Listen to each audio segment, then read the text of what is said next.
આજે વિસાવદર આલોગો એગ્રો સેન્ટરની બાજુમાં આમ આદમી પાર્ટી વિસાવદર તરફથી ભારતીય સૈનિકોની કાર્યકુશળતાને બિરદાવતા શુભેચ્છાઓ પાઠવી હતી અને સાથે સાથે આપણે એક ભારતીય છીએ ત્યારે આપણા દેશ માટે આપણે શું કરી શકીએ તે સાથે રક્ષા કરતા ભારતીય વીરો સપૂતોના સમર્થનમાં એક રક્તદાન કેમ્પનું આયોજન કર્યું હતું। સરહદ પર નહીં જઈ શકીએ પરંતુ આપણા લોહી થકી આપણા રાષ્ટ્રીય વીર સૈનિકોને આપણે મદદ કરી શકીએ તે આવા આશયથી આ રક્તદાન કેમ્પનું આયોજન કરવામાં આવ્યું હતું, જેમાં ગોપાલભાઈ ઇટાલિયા જાતે હાજર રહીને પોતે રક્તદાન કર્યું હતું। આ તકે જિલ્લા પ્રમુખ હરીશભાઈ સાવલિયા, જિલ્લાના legal cell joint secretary Dharmeshbhai Kanani તથા આમ આદમી પાર્ટીના તાલુકા પ્રમુખ તથા જિલ્લાના હોદ્દેદારો અને મોટી સંખ્યામાં લોકો પણ ઉપસ્થિત રહ્યા હતા, જેમાં 24 જેટલી બોટલ રક્તદાન કરવામાં આવ્યું હતું। જય હિન્દ, જય ભારત।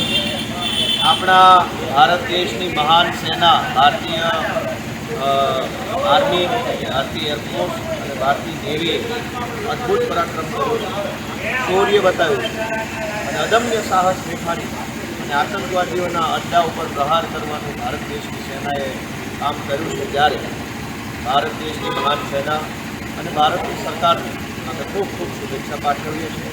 ભારતની સરકાર અને ભારતની સેનાએ ભારત દેશની રક્ષા માટે, આતંકવાદીઓનો નાશ કરવા માટે એક શાનદાર કામ કર્યું છે અને આમ આદમી પાર્ટી બિરદાવે છે। અને વિશેષમાં આપણે જાણીએ છીએ કે આપણે સરહદ ઉપર નથી જઈ શકતા, આપણે સિવિલિયન છીએ, નાગરિક છીએ, પરંતુ દેશની અંદર રહીને આપણે એવું શું કામ કરી શકીએ કે આપણે આપણા દેશને કંઈક આઝાદીનો આપણે અનુભવ કરી શકીએ।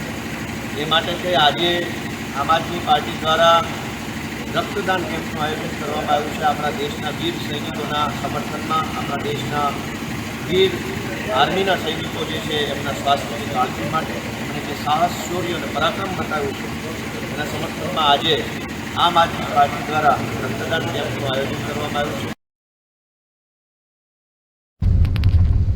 શ્યામ ચાવડા સાથે bureau report, today Gujarati news.